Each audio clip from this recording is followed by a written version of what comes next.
नमस्कार, मी पंजाब डक. आज 14-15 आणि 16-17 ऑगस्टपर्यंत राज्यात विखुरलेल्या स्वरूपाचा भाग बदलत पाऊस पडणार आहे. सर्वदूर काही पडणार नाही म्हणून हा अंदाज सर्वप्रथम लक्षात घ्यायचा. फक्त राज्यात काही भागातच आणि काही जिल्ह्यातच पाऊस पडणार आहे आणि त्या भागाचं नाव सांगतो.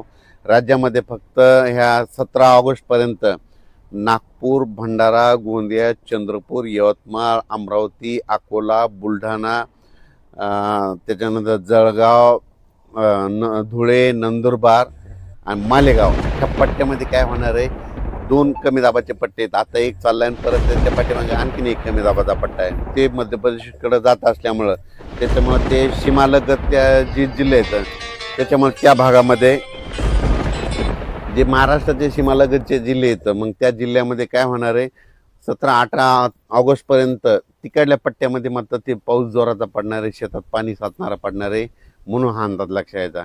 पण त्याच्यामध्ये मग आता मराठवाडा आणि पश्चिम महाराष्ट्राची काय परिस्थिती, तर आधी सुरुवातीला काय करू, जे वंचित जिल्हे आहेत, एक सोलापूर जिल्हा, धाराशिव जिल्हा, लातूर जिल्हा, बीड जिल्हा, सांगली, पंढरपूर त्या परिसरामध्ये मात्र 14 ऑगस्ट 15 ऑगस्टमध्ये ह्या 2 दिवसामध्ये आणि आज देखील 13, 14 आणि 15 ऑगस्ट ह्या 3 दिवसामध्ये भाग बदलत पाऊस पडणार आहे आणि पिकाला लागेल तसाच पडणार आहे आणि शेतात थोडंफार पाणी साचणारं पडणार आहे म्हणून हा अंदाज लक्षात यायचा.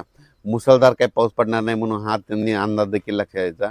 पण त्यांच्याकडे म्हणजे पिकाला जीवदान ठरणारा पाऊस असा लातूर, बीड, धाराशिव, सोलापूर, पंढरपूर, अकोला, आपलं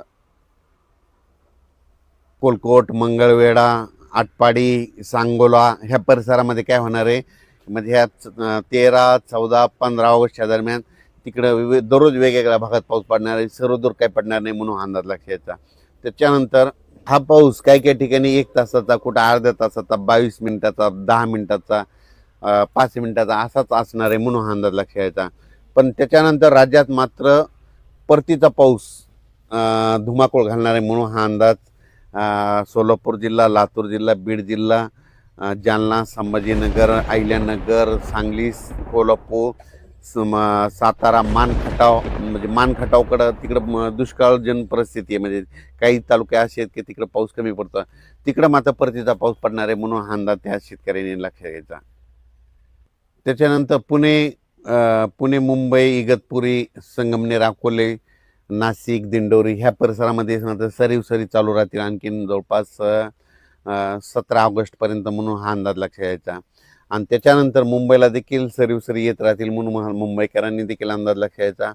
पण जास्त पाऊस सगळ्यात जास्त भंडारा, गोंदिया, चंद्रपूर, यवतमाळ, अमरावती, मोर्शी त्या परिसरामध्ये, अचलपूर, दर्यापूर, त्याच्यानंतर परतवाडा, अकोट, अकोला, त्याच्यानंतर इकडं शेगाव, खामगाव, त्याच्यानंतर जळगाव, जामोद घाटाच्या खाली नांदुरा, मलकापूर, त्याच्यानंतर जळगाव, रावेर, त्याच्यानंतर इकडं धुळे, नंदुरबार ह्या पट्ट्यामध्येच काय होणार, मोठा पाऊस पडणार आहे, शेतात पाणी साचणार पडणार आहे म्हणून हा अंदाज लक्षात यायचा. काही ठिकाणी वड्याला पाणी देखील येणार आहे म्हणून हा अंदाज देखील त्यांनी लक्षात यायचा. आणि मराठवाड्यात मात्र परभणी जिल्हा, बीड जिल्हा, लातूर जिल्हा, धाराशिव जिल्हा, नांदेड, हिंगोली, वाशिम ह्या परिसरामध्ये आज देखील 13 ऑगस्टला दुपारनंतर विखुरलेल्या स्वरूपाचा संध्याकाळी पाऊस पडणार आहे म्हणून हा अंदाज लक्षात यायचा. आता मी माझ्या शेतात असल्यामुळं मी जे सोयाबीन 30 जूनला पेरलेलं होतं